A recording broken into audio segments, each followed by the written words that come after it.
Hello, hello.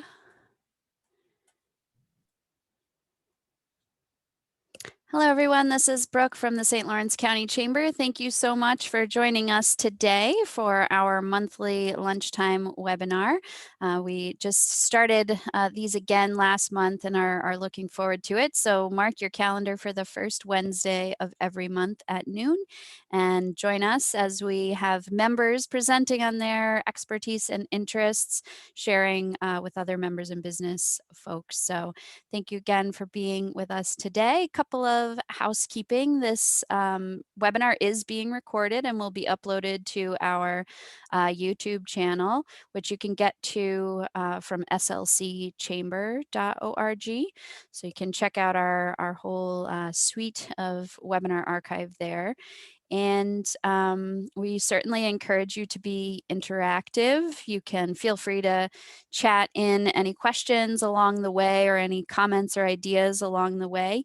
And we'll have time at the end to have a nice conversation and question and answer as well. So I always say no question is too silly or small. Definitely take the opportunity to get some information from Zac and potentially other people on the call with some unique experience as well.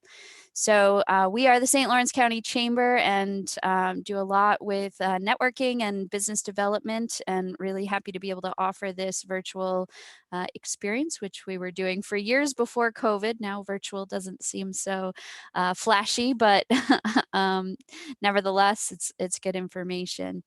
I also want to thank St. Lawrence University and Clarkson University, who are our sponsors for this series. We appreciate their support for sharing education across the region with businesses and our community as well.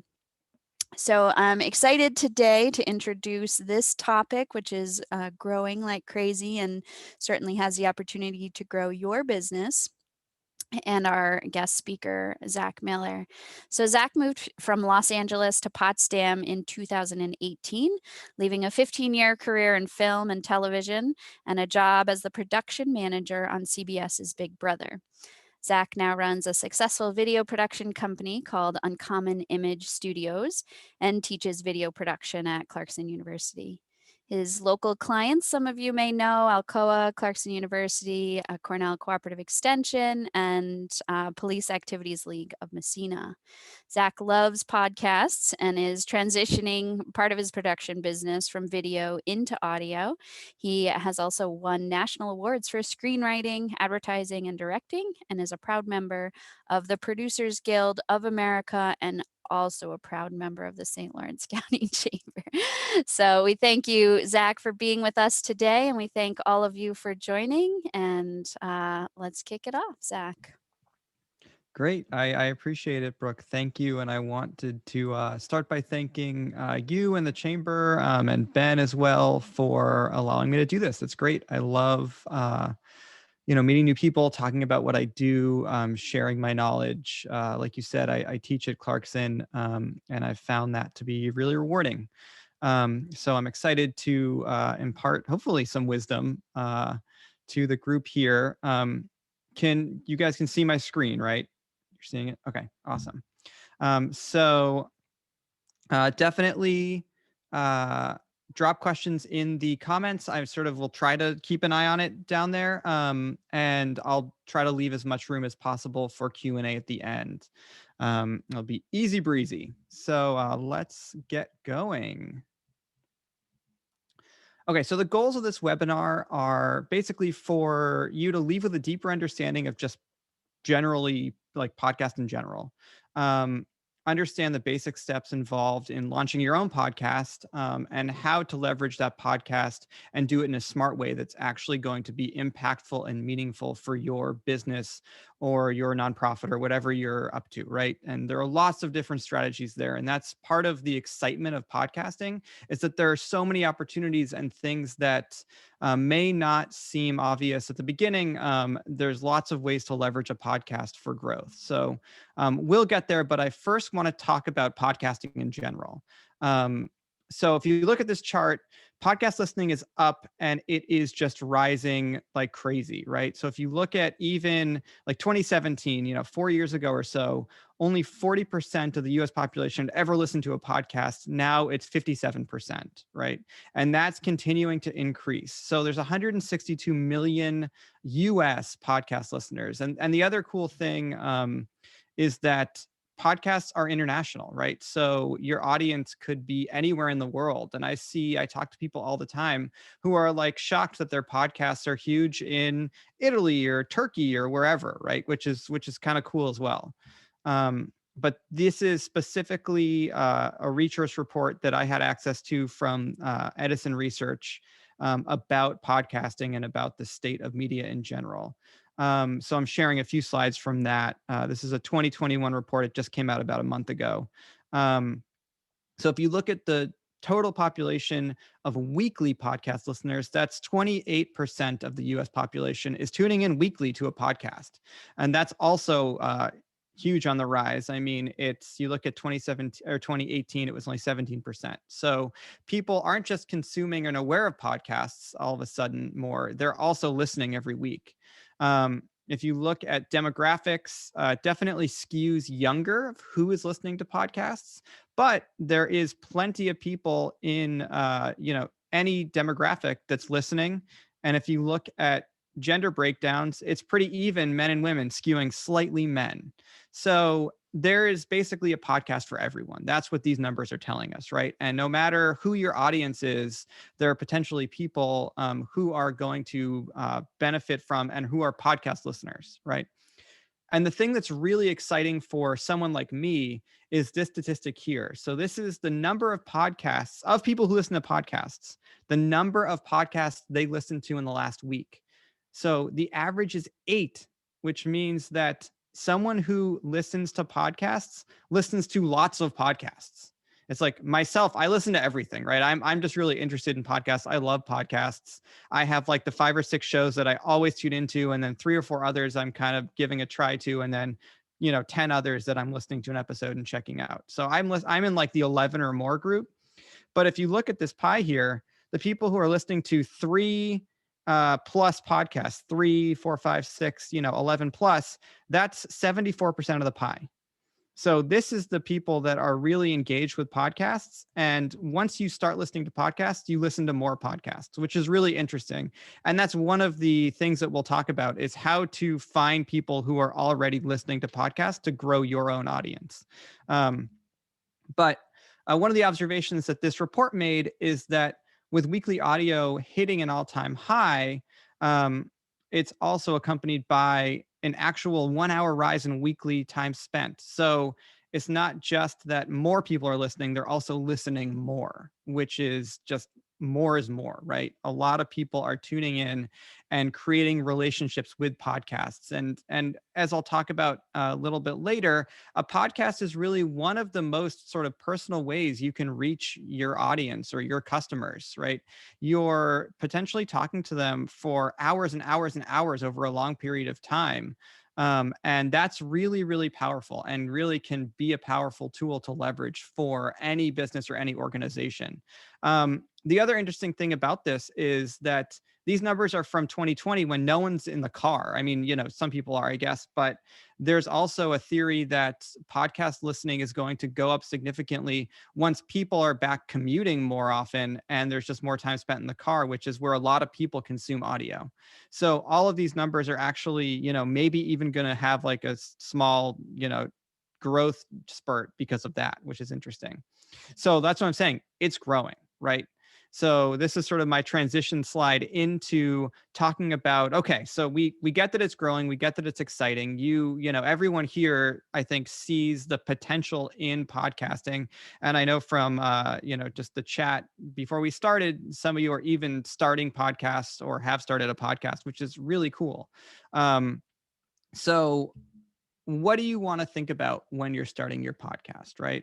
I'm going to go through a bunch of information pretty quickly just to give you this sort of overview because, I could talk about this for 10 hours, right? But we only have 1 hour here. So I'm going to just kind of go through a lot of stuff. So again, feel free in the comments to ask me to elaborate on something, or jot down some notes, and I can always go back and dig deeper into some of these ideas, right? But let's just talk about, so you want to start a podcast, right? Well, the first thing to think about is like, what is the format, right? A podcast is a serialized piece of art, basically, right? And I worked in TV for a long time, and a TV show is something that you have to nail down the format. Every episode has to follow certain rules and certain structures, and it's the same with podcasting, right? So styles of podcast are your solo podcast. That's a solo person talking, right? That's just someone saying whatever, sometimes they're writing a script, sometimes they're not. They're talking about current events, whatever the case may be. That's a solo podcast. That's a there's plenty of examples, and we can talk about different sort of styles of that, but that's like your solo podcast style, and that can be anywhere from like a 5-minute podcast to a 2-hour podcast if someone's very long-winded. Then there's an interview style podcast. I think this is probably the most common type of podcast. So, there's a host and there's a guest, and they talk to the guest, and then that's the meat of the episode, right? Pretty straightforward, and this is also a really great style to leverage for business. And we'll talk about how you can do that in a few minutes. Then there's sort of the group chat where it's like a lot of people, you picture like 3 or 4 friends or comedians or whatever, all kind of, quote unquote, hanging out, on live mic. And they're, maybe there's a movie review podcast I like a lot called How Did This Get Made? And it's 3 hosts and sometimes a guest. So 3, 4, 5 people sometimes. And that's really fun, but it can also be, more people, more voices can lead to more issues, especially if you're not a trained, used to sort of sharing the stage, as it were, right? With some training. And then there's different like kind of genres, right? There's comedy, there's news, there's kind of question and answer where it's like, advice podcasts, people calling in, or, soliciting other ways of like asking questions, and then the host or the guests answering those questions. Anna Faris's podcast is like that. That's a very popular one. Um, and then there's some other sort of just things to think about, right? And there's like 100 other styles of podcasts that I could talk all day about. But those are some of the ones that came to mind as I was putting this together, and some of the ones that you might want to consider for your own style and sort of whatever fits your brand, right? Um, so then there's edited versus an unedited podcast, right? I know some podcasters are like, my style is that I'm unfiltered and I'm unedited, and I'm going to get on and I'm going to talk for half an hour, and then I'm just going to post it and, let the chips fall where they may, right? And that's one style. There's also the much more heavily edited style. You think of stuff like Radiolab or This American Life as examples of extremely heavily edited content where, I wouldn't be surprised if an episode of This American Life took 40, 50, 60 hours to edit, if not more, right? Because they have a lot of different production elements. They have a lot of different guests, a lot of different voices in a single episode, can be really challenging. So, thinking about what your style is and how to play to your strengths, which is sort of like where I'm getting at with this, right? There's the higher production value, which again is like sort of This American Life, or the lower production value, which doesn't need to necessarily sound bad, right? But it doesn't have sound effects and music cues and all sorts of like a score and all sorts of fancy stuff like that. You can do something that is relatively bare bones and still have it be very effective and very engaging, as long as you are smart about really creating value for your audience. And I'm going to keep coming back to this idea of value, right? I know personally I listen to podcasts because I find them to be valuable. Some are valuable because they're funny and they're silly, and I like to kind of let loose and let go of the day while I'm listening to that one. Or some are about business, and some are really valuable because I learned something. And I think that it's up to each of us to decide what type of value do we have to offer to our audience, and how can we leverage that value and make it into something that is consumable and repeatable and really interesting. So again, play to your strengths. If you're someone who can sit in front of the mic and talk for half an hour, and you feel like that is something that people will find value in, because maybe you know a lot about your business and your topics, great, do that. That could be your podcast. Maybe you're someone who you don't want to be in front of the mic in that way, and you want to really focus on hearing what other people have to say. Maybe that then interview style might be the style for you, right? So think about that, and think about sort of what you want to do, because at the end of the day, if you're not engaged doing it, and you don't really honestly love doing it to some extent, um, or at least really see the value in doing it, then you're probably not going to stick with it. And that's a big thing. Is there's statistics like a huge percentage of podcasts lasts about 10 or 12 episodes, and then there's even a term called pod fading, right? The podcast will just sort of start. Maybe they're not posting once a week anymore. Maybe it's once a month, and then all of a sudden they haven't posted for 6 months, right? And I think thinking through what can you do in a sustainable way is really important right from the get-go, right from when you're deciding what is the style of podcast that you want to engage. So now that we talked a little bit about just like the basic, okay, here's the menu of different options in terms of type of podcast, let's talk about podcasting for business, right? So business growth strategies. Um, there's sort of two different buckets that I want to talk about. And there's a traditional monetization bucket and what I'm calling the niche audience monetization. But the thing I'm sort of trying to nail by calling it that is that you don't need a huge audience for your podcast to be super successful for your business and for your company, right? If you think about traditional sort of monetization and advertising, that is your sort of CPM advertising, right? That stands for cost per milli, which is 1,000 downloads, basically. And in podcasting, we always talk in terms of downloads, not in terms of listens. There's really no way at this point to track if someone is actually listening to your show. All you can track is if they've downloaded the show. Which is sort of an issue that different ad tech companies are trying to work out. But uh, CPM is sort of all over the map. Can be as low as sort of 15 or even $12 per thousand downloads, all the way up to like $70 per thousand downloads. And a big part of where that big difference comes in is there's different types of ads you could run on a podcast. You could do a simple, if you've listened to podcasts, which I assume everyone here has listened to some podcasts, you're probably familiar with your host read ad, which is just some ad copy that the host of the podcast is listening. It's like buy Brooklinen sheets, or, I use a MailChimp, whatever, right? And that is sort of on the lower end of what you can get, versus if you're actually uh, creating more value and creating content around some of that advertising. So there's a podcast I listen to where they actually go out and interview stakeholders in different businesses. So the advertiser will actually get their own little segment. It's very clear that it's an advertising segment, but it's like a 2 minute, like, let's talk to the founder of this company. Let's talk about some of the initiatives that they're doing, and really add value and create content for them. And they can charge a premium for that, because it's not just about reading copy. It's actually connecting with the audience in a different way, and creating more value for the company as well. Then you have sponsorship models where this is sort of like underwriting in public radio, where for a flat fee you'll mention the sponsor, or you'll do other sort of advertising for that sponsor, and usually there's like one sponsor per podcast.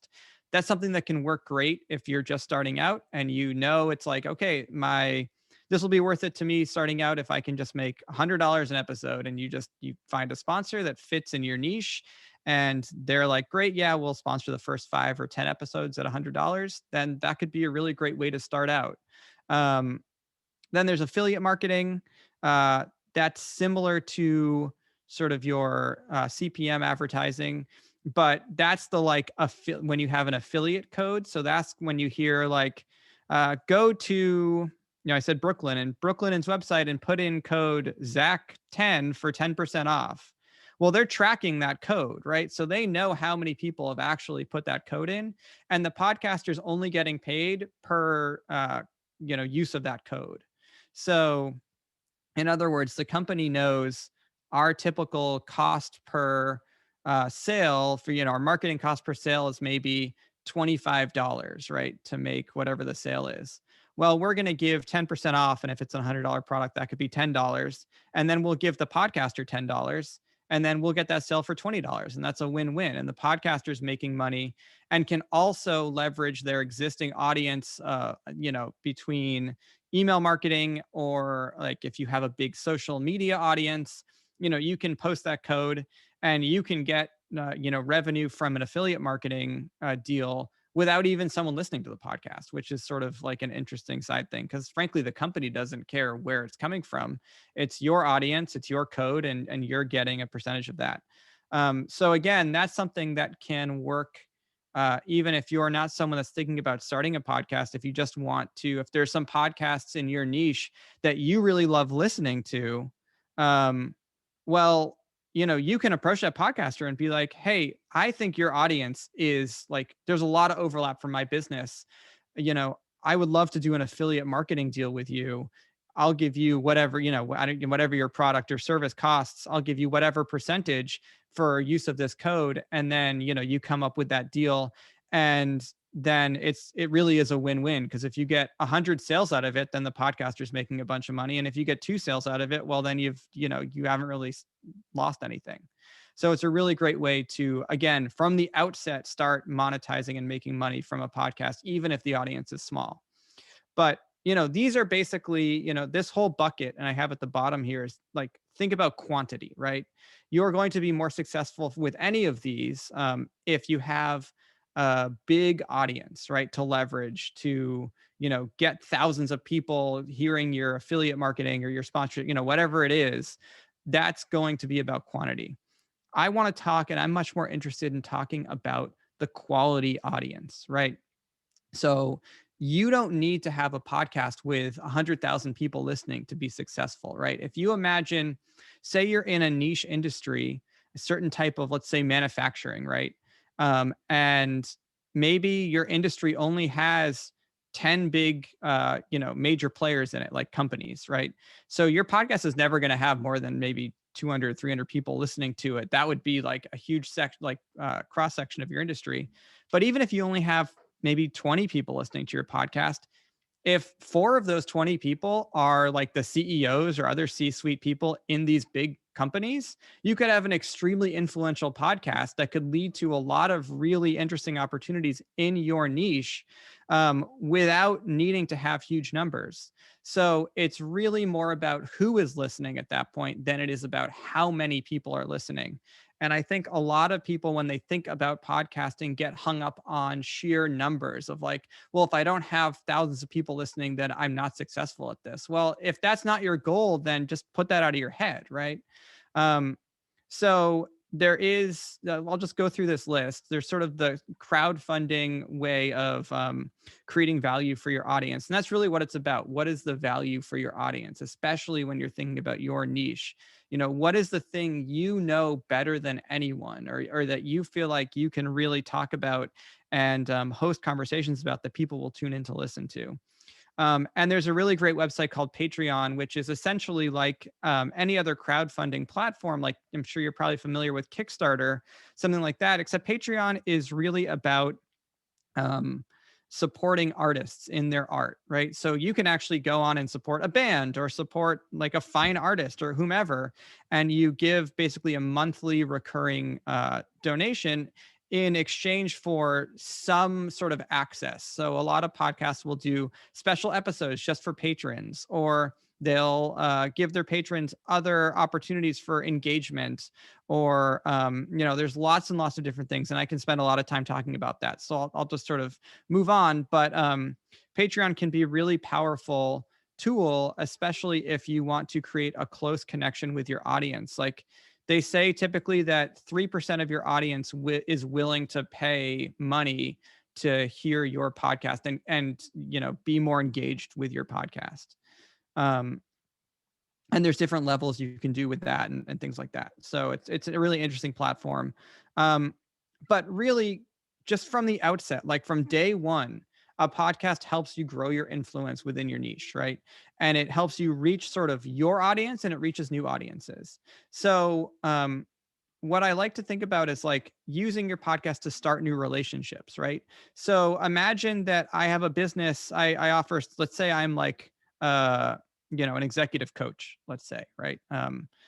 And I'm always looking for, new potential clients. And I think that there would be potential opportunities with, certain people at certain companies. But if you send them a cold email and you just say, hey, like I'm this person, it would be great to, talk to you. I think, here's my services. The likelihood that you're going to result in a meaningful connection with that person is relatively low. But if you take that same step and instead of just being like, hey, I think we should work together, say, hey, I'm doing this podcast, it's about this, I really think that you have an interesting insight into XYZ thing, I'd love to have you as a guest. Then you can create a relationship with that person. And then, you meet that person, you talk to them, you get to interact with them.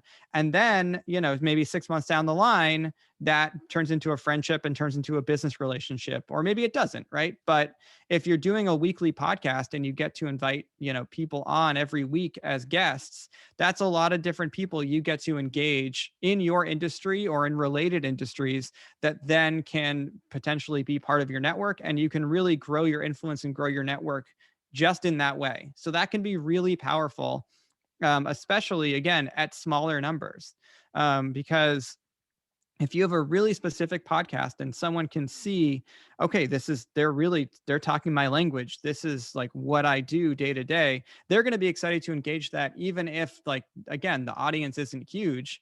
People love to be invited to talk. People love to share their knowledge and feel like they are being listened to. So I think that's a really great way to start new relationships, and that can have a huge return on a podcasting investment without there being necessarily a dollar sign attached to it right away.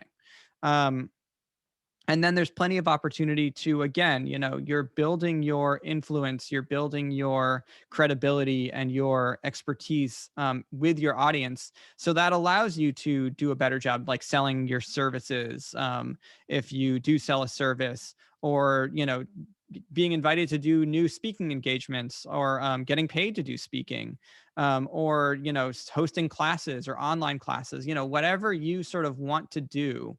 And you should be pretty like thoughtful and sort of goal oriented about where you want to position yourself.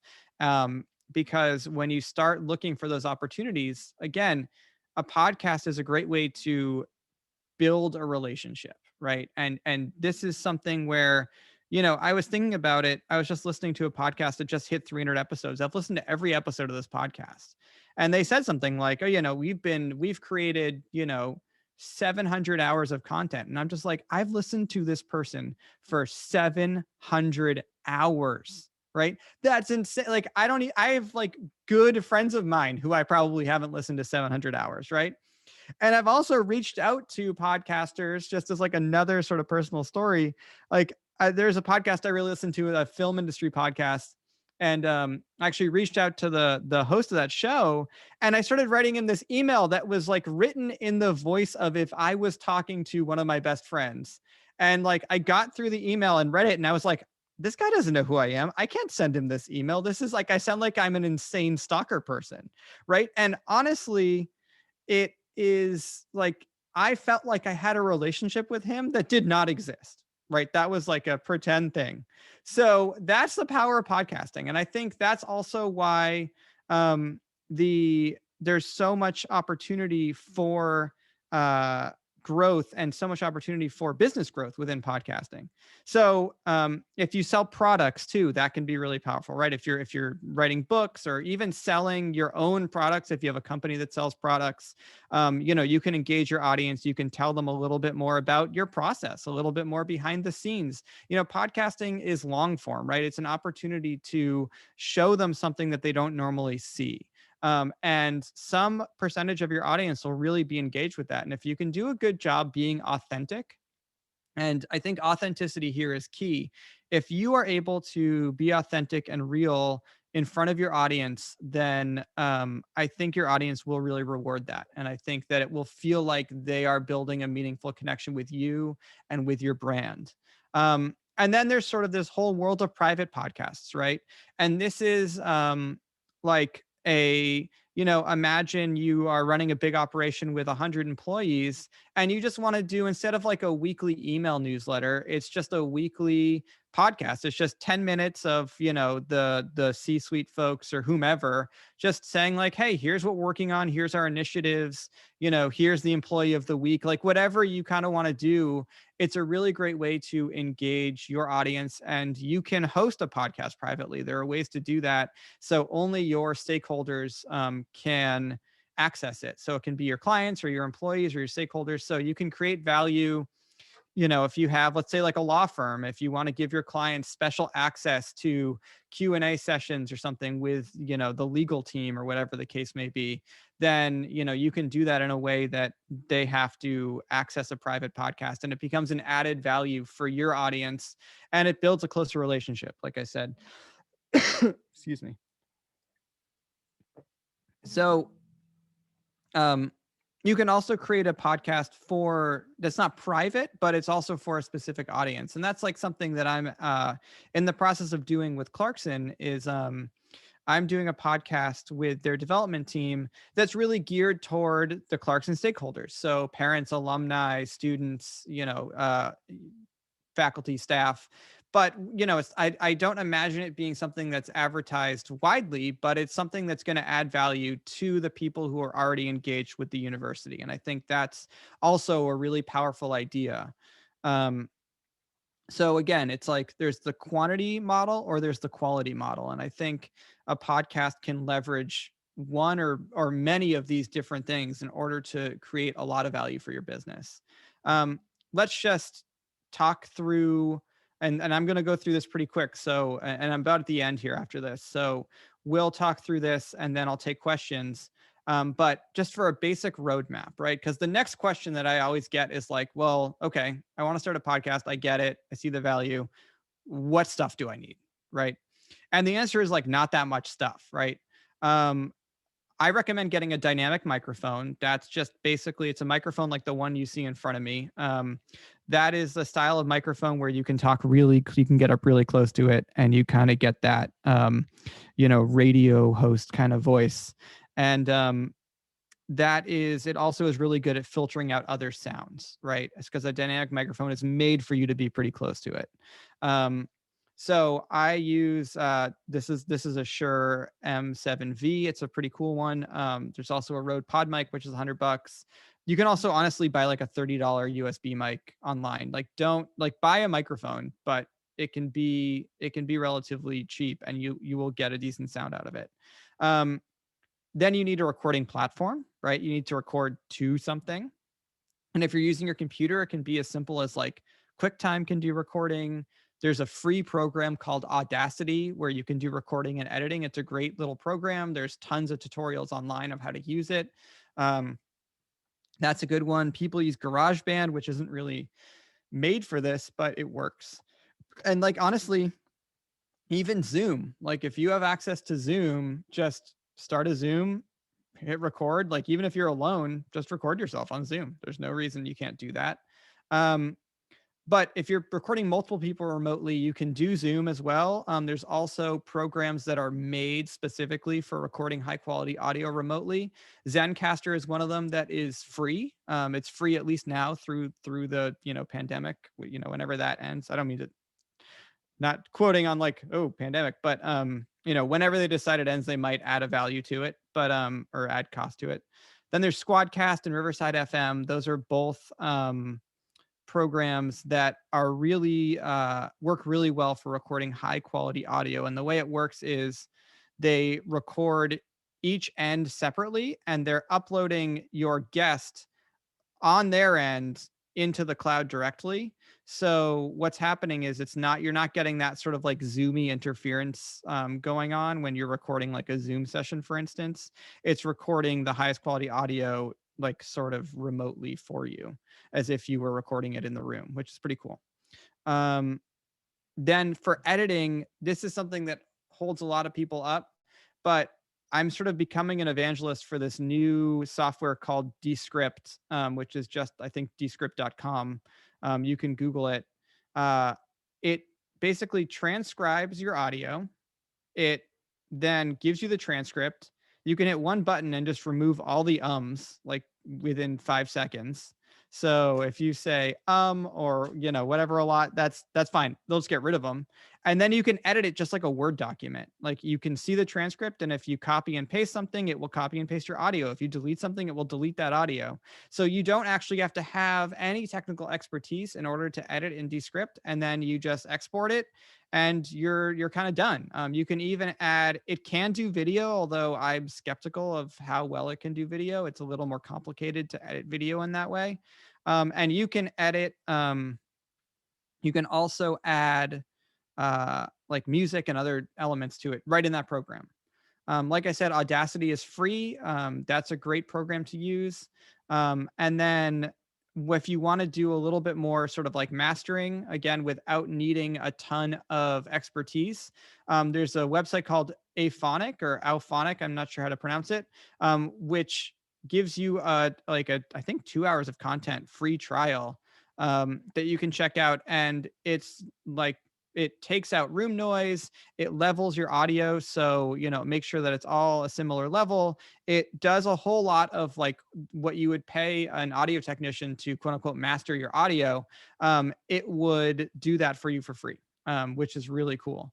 So between those platforms, you could literally for free or for the cost of buying a microphone start your podcast. And then in terms of distribution, there are different platforms you can use. Red Circle is a free platform. And again, what you're doing basically, it's like website hosting. You upload your podcast to one of these distributors, and then they distribute it out to Apple Podcasts and Google and Spotify and all those places where people are consuming audio. And they make it really easy for you. Buzzsprout is the one I use. I think they're a really good all-round distributor. Um, Libsyn is like one of the longest players in the industry. They have a lot of robust tools for bigger podcasts and podcasts that are really focused on monetization in terms of advertising. If you have a WordPress website already, Blueberry, spelled that crazy way, Blubrry, can has a free plugin for WordPress where you can host it on your own website using their plugin, and they make it really easy to do that. So those are all really great ways to do it. I see, Craig, you just asked about Podbean. Podbean's great. Like Podbean's another one that I definitely put in this category. I haven't used them, but people typically say really good things about Podbean. And if that's where you're hosting, there's no reason to like switch. So and in terms of growth, like once you have your podcast going, the next thing is like, well, how do I want to grow? Right. One of the best ways to grow your podcast is to engage other podcasters and engage other podcasts, right? Find other people that are in your niche or related to what you do and reach out to them. See if they want to be a guest on your show and if you can be a guest on their show. Because again, you want to leverage the people who are listening to 3, 4, 5, 6+ podcasts a week. If they hear something new that they like, or you go on that show and they like what you have to say, they'll probably check out your podcast. I know that's how I find out about a lot of podcasts. And that is one of the best sort of growth hacks, if you will, for podcasting. So be on other podcasts, engage other podcasts. That's sort of like your best, like, and easiest option. Make sure you're posting and, engaging your audience online. So, are there Facebook groups, or are there, Reddit threads or whatever where your audience is talking about stuff? Well, just, again, you're adding value. So you can post your podcast and, your episode and say, like, oh, yeah, you're talking about this. I did an episode about that 2 months ago. Here it is, and then people will find it that way. And people will really find value in that.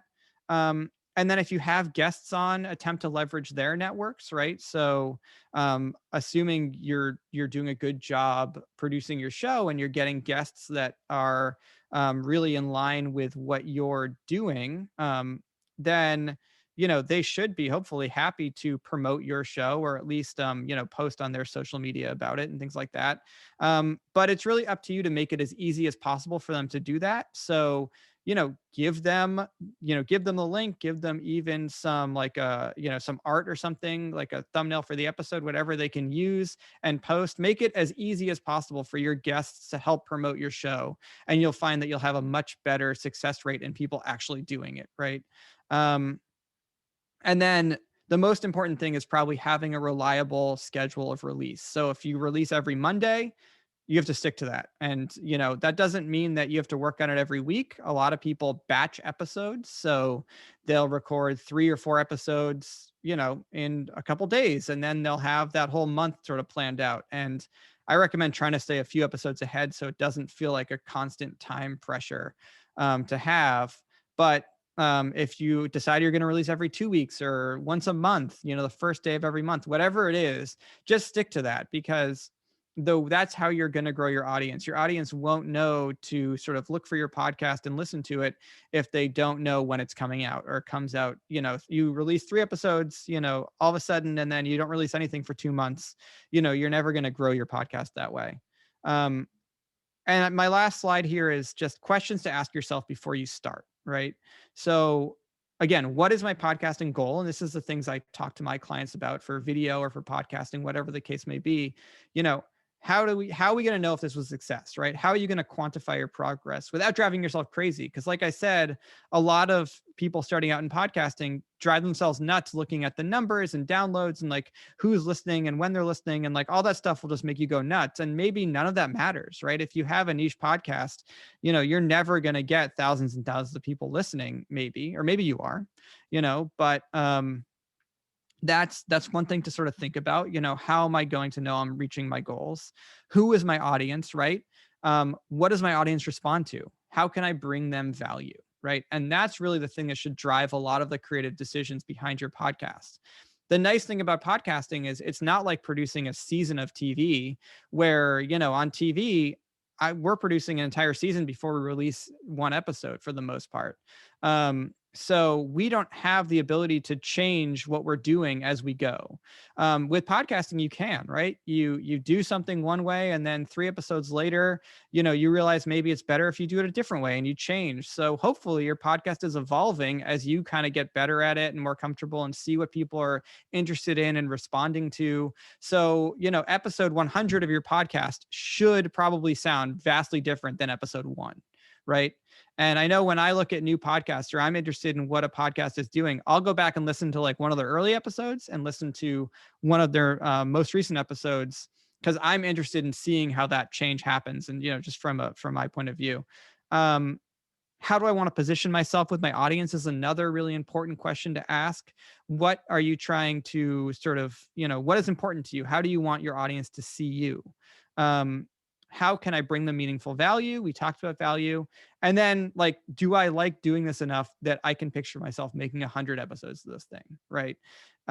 Is this something that I'm going to do for 10 episodes and then be done? And that's fine. Like, people do short run podcasts all the time. And maybe that is, what you initially set out to do, and maybe you love it and you do 100 episodes.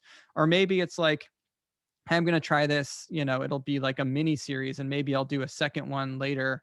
um, there's a podcast I really like, called Home Cooking, and it was meant to be a 4 episode series, and they're on, like, episode 16, and they're always like, this is episode 16 of our 4 episode mini series. And they just kind of play with that idea. But think about that, because you don't want to put a lot of time and effort launching something and then realize, like, well, I just kind of hate this, right? So think about that, play to your strengths, and you should have success podcasting. um, So now I'll take questions, and we can do that. I don't know the best way to do that. Either in the chat, or you can just feel free to chime in. Great, Zach. This was so informative and really clear how you broke it down. So thank you so much. There was a question. What is the 5-10 year outlook for podcast growth? I know early on you kind of showed the last 10-15 years and the extreme growth. And you also mentioned expectation of increase as people get back to commuting and that sort of thing. Do you have any sense of how the growth is going to be? Good question. I mean, I think podcasting in general is just going to continue to grow. There's a lot of excitement in the space. There's a lot of opportunity. I think as more and more people are consuming audio more and more, and as things like Amazon Alexa and other things that are audio based come into play, then you're going to see just more growth in audio being consumed by everyone right around the world. I think there are some interesting trends to think about too. Right now, Apple Podcast is the big player in the space. That is predicted to change in the next 2 or 3 years with Spotify sort of taking over. Spotify has made a lot of acquisitions in the podcasting space. They are really making a play to be like the number one podcast provider in the globally, honestly. And the really interesting about Spotify is that people put together playlists, right? And I think it's actually going to start pushing content to be shorter. And I'm really personally interested in like the shorter form podcast. A lot of people think of podcasts being like 45 minutes, an hour, whatever length, even longer. And I think that doesn't exactly work in a Spotify playlist. If you're like, every morning you're going to listen to like, 3 or 4 songs, then you could do a 10-minute podcast and then you're back to music. That's a really interesting sort of way to think about how people are consuming your podcast versus like 3 or 4 songs, an hour and 10-minute podcast, and then back to music. It doesn't have the same sort of rhythm. So I think that's an interesting trend to kind of keep an eye out for. Um, and honestly, like I think you can provide a lot of value in a shorter form podcast that will just be easier to produce than something longer. Shorter can be easier. Shorter can also be harder depending on how you edit. But yeah, and I think just like personal podcast growth, again, it depends on what your goals are and who your audience is. Um, and podcasts can explode in popularity, individual podcasts, or you can have your small but meaningful audience that just really helps build your brand within that audience. Yeah, it's helpful, and it's interesting to think about smart speakers and things like that, and people getting back to listening more. Very interesting. Certainly, if anyone has any questions, type them in, or you're welcome to unmute yourself and ask away. A lot of Unmute. Someone of be brave. thoughts here. I had a question thinking about scheduling as a follow-up to what you were just talking about. I think when we work with businesses on marketing or social media, that sort of thing, it can be so overwhelming to say, which channel should I be on? How often am I supposed to post? And then the next week, the whole algorithm changes and you have to kind of keep Yeah. up with it. And you had mentioned, you can do a short form, 4 sessions, you can do monthly, weekly, whatever. Is there a sweet spot that you've seen? I'm wondering if you have to build this audience and have some traction, if doing once a month is going to be enough, or do you have a sense of that? I think, most podcasters tend to be doing a weekly show. I think biweekly is okay. Uh, Once a month probably is probably not enough. If you're thinking you want to do once a month, maybe you could consider doing like a shorter run and doing it, do 6 episodes and release them once a week, and then that's it. Like it's just a shorter series, and then you can do another series 6 months later or something. But yeah, I mean, I think that it is tough. It's tough to sort of grow the audience and feel like you have to create content, week in and week out. That's definitely one of the biggest hurdles.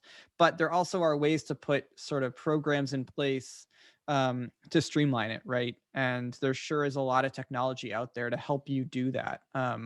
We are sort of in this golden age of podcasting, if you will, where there's all of a sudden all sorts of companies and ways to sort of streamline your process and again, play to your strengths. If you hate editing, then there's ways to hire an editor, or I do podcast producing, and I can kind of help someone put sort of methods in place where you're really focusing on the things that you want to be focusing on with it, and figuring out ways to streamline the other parts of it. So there are definitely ways to do that, yeah, so that it does become something that's sustainable and not like painful. Yeah, and I think as you're saying that, I was thinking this podcast can be used for two and probably more aspects of your business. One is if you're using the podcast to generate revenue, that's Mhm. a certain type of business model. Whereas if you have, a brick and mortar or another business that you're trying to drive traffic to that business, then you're using it kind of almost as a marketing and building that audience and that customer base. So they might look and feel, and back to your point, ask yourself those questions before you get going. So it's kind of interesting to think about the ways it can work into your business model, or if it Definitely. itself is your business model. Definitely. Um, Yeah, yeah. It can work with lots of different business models. It's just about positioning it, right? And figuring out, where that return is going to be coming from. So, Great. Other anyone else? questions, anybody? I'm gonna pop in the chat here. Zach has a more intensive program coming up. Do you want to just talk about a little bit about that to folks and Yeah, yeah. So links I've there? I've partnered with Anchor Space and Nicole over there, which is a co-working space in Potsdam. They're great. And we're going to be doing, I think it's going to be online. There might be also potentially an in-person element too, which is optional. Like a 4-part podcasting series where it's going to be very in depth about actually getting into the nitty gritty of like developing and launching and starting a show that's sustainable. So if you really are interested in sort of taking the next step, and want to engage that's definitely a really good thing to do. I think we're aiming for um, like end of May, maybe June for that. Um, so that's going to be, again, 4 parts. Each one's going to be, I think, an hour and a half or so. And we'll really get in depth with each part of the process and really how to do it. There will be sort of like homework assignments. It's really made for people who are actively like wanting to start their own podcasts. Kind of a podcast boot camp of sorts where you're Yeah, yeah, I learning guess you could call it intensely that. and Yep, yep. launching your podcast. Yeah.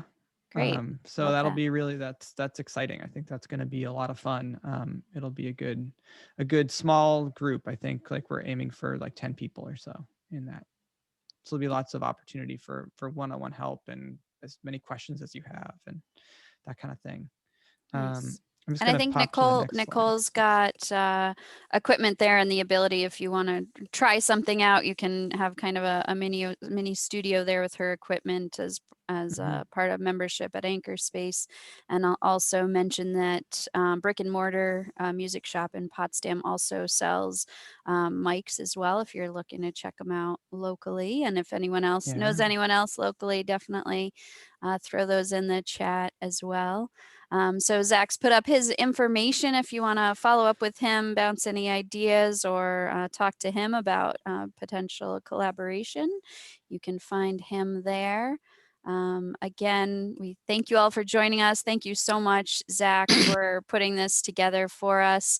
And we want to thank our sponsors of the webinar series, St. Lawrence University and Clarkson. And we hope you will join us May hard to believe, next month, May, the first Wednesday. I don't think we have a speaker set up quite yet, but if anyone's interested in presenting on a topic, or if you're interested in watching a topic, we can always find speakers. We have, among our 400 or so members, we've got a lot of expertise to tap into, and always happy to share in that way. So definitely let us know. That's great. Yeah. Thanks a lot, everybody, for coming, and it was my pleasure. And if anyone has any follow up questions or you think of anything, get in touch. I love talking about this stuff, and I definitely will, at least be able to probably point you in the right direction of where to find more information for sure. Great. Zac, just to close, I'd love for you to share some of your favorite podcasts. I think some of them are probably business related, but could you share with some folks? I've always found when I That'd be started great. getting into podcasts, I just started asking people what they listen to, and kind of Mhm. got hooked on a few. So we'll if you want to share a couple of your favorites to close today, that'd be Yeah, I great. think, well, in the business world, I know this is one we both like, Brooke, is How I Built This. It's probably like best in class in terms of business podcast. Really great stories from founders of businesses about their, building their business up, and they do a really good job. That's an NPR podcast. Really engaging, really great to listen to. There's also another business one I like called Masters of Scale, which is hosted by Reid Hoffman. He is like a venture capitalist. He was one of the founders of LinkedIn. Um, he definitely has a very different perspective, and it's much more about sort of building your own business acumen in that show. But they interview some really interesting people, and they get all the big names in business. Definitely a different sort of type of perspective. And gosh, there's so many podcasts I listen to, though. If you're into movies, How Did This Get Made is really fun. I think I mentioned it before. That's more of a comedy podcast. They watch bad movies and talk about them, and that's really fun. And there's so many that I listen to. um it's always a hard question, right, to name them. There's one that I just started listening to that I'm kind of into. It's like a creativity podcast. Um and oh gosh, I'm blanking on the name though, so I shouldn't have brought it up. But there's something for everyone, right? I think that's like the really interesting thing. Oh, home cooking, which I mentioned, is really fun if you're into cooking at all. Um, I was also reading an article recently about how like cook along podcasts are getting big. So if you want to in real time like listen to a podcast while you're cooking something and the podcaster's also cooking that thing in real time, you can do that, which is kind of cool. And I listen to podcasts a lot while I'm cooking. Um, so yeah, there's a lot. There's an American history podcast called The Dollop, which is a little vulgar for sure. It's again comedians, but that one's a lot of fun, and they've done a lot of episodes of that. And that's like one where they actually realized from their statistics that they had a huge following in Australia, and now they or pre-pandemic like went and to Australia like a couple weeks every year to do live shows. um and that's just again following sort of that opportunity, and that's like they just sort of saw that and realized they could leverage it and did it, which is like a cool thing that they did, which I think is awesome. um but there you go. That's a lot of podcasts. That's great. And it's a perfect example of the diversity of topics and styles and all of that. And as you said, with anything with business, if you're using podcasts for business, check them out, see what you like, and think about that as you're launching your own. So awesome. Yeah. Thank you so much, Zac. Thank you all for being here today. We hope you enjoy the rest of your day, and we'll get this webinar up on slcchamber.org, which will connect to our YouTube channel. So you can check it out, share it, and get going. We look forward to hearing your podcasts. Let us know if you launch, and we'll have a listen. Thanks Yeah. again.